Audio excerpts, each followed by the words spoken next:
Ensuite, se rendre dans les arènes du stadium Marius Ndiaye à Dakar au Sénégal. Une affiche de choc a tenu en haleine tous les férus de la lutte sénégalaise avec frappe. Yekini face à Tyson. Je vous propose de vivre ce combat palpitant. C'est désormais une tradition au Sénégal. Le jour de l'an est aussi jour du combat du siècle en lutte sénégalaise. Les deux lutteurs les plus en vue du moment s'affrontent au cours de ce qui est l'incontestable plus grand événement sportif du pays. En dehors d'une rencontre internationale de football des Lions du Sénégal, ce combat est l'unique occasion pour remplir les quelques 60 000 places du stade Léopold Sédar Senghor de Dakar. La lutte démontre une nouvelle fois qu'elle est le sport numéro 1 au Sénégal. Cette année, le choc des titans est sobrement dénommé le sommet. Le traditionnel titre de roi des arènes de la lutte sénégalaise se joue en ce 1er janvier 2006. Tant les états de service des deux protagonistes sont impressionnants.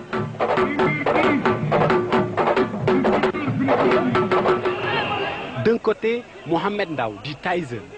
Son éternel drapeau américain, ses 130 kilos et son statut de star nationale. Véritable idole de la jeunesse, Tyson a largement contribué à faire aimer la lutte sénégalaise aux jeunes. Tyson, 12 victoires en 13 combats, c'est surtout le sens du spectacle et de la mise en scène.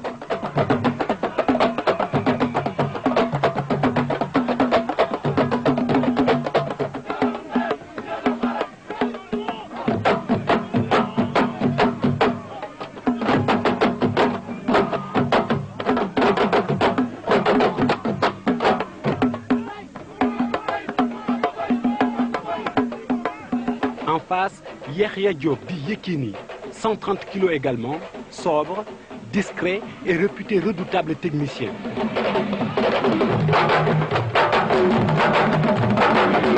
Et pourtant, l'antistar a de quoi pavoiser. Avec un palmarès de 13 victoires en 13 combats, Yekini est le seul lutteur invaincu dans l'arène sénégalaise.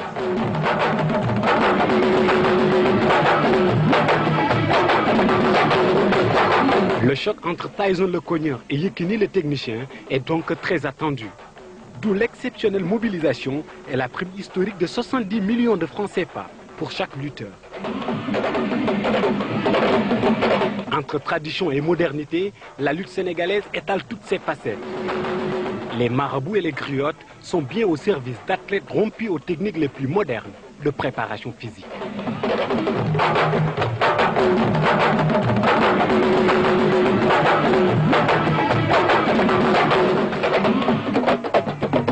Le combat, enfin, est cette première surprise, la décontraction inhabituelle de Yekini.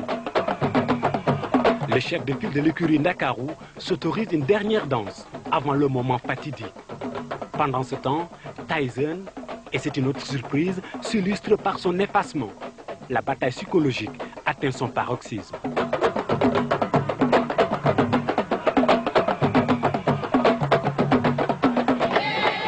En lutte sénégalaise, cette forme de lutte où les coups de poing sont permis, le combat est prévu en 3 rounds de 15 minutes. Mais un choc digne de ce nom ne dure guère plus de 5 minutes. À votre gauche, Yekini face à Tyson visiblement plus tendu que d'habitude.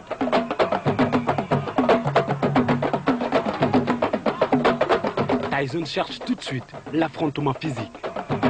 Après un court moment d'observation, Tyson ouvre les hostilités et à la surprise générale, la bagarre est largement favorable à Yekini avec une droite qui fait mouche. Tyson n'a plus le choix, le corps à corps s'impose. Pour ceux qui se demandent encore à quoi sert la frappe dans la lutte sénégalaise, voici la réponse.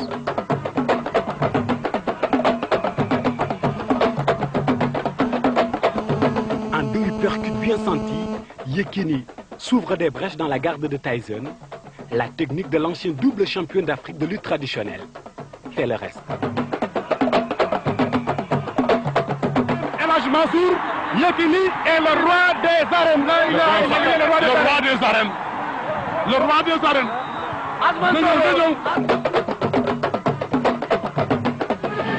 Yahya Diop dit Yekini vient de faire l'unanimité autour de lui.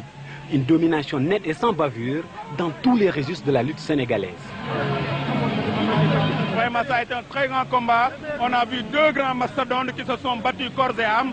Le meilleur a gagné, le meilleur ce soir, c'est Yekini. Yekini, donc, aujourd'hui, je crois, a reçu le titre incontestable de roi des arènes. Nous le félicitons et nous lui souhaitons bonne continuation dans l'arène. Une folle soirée commence pour les partisans de Yekini. Le tombeur de l'idole de la jeunesse et le désormais chouchou du public sénégalais.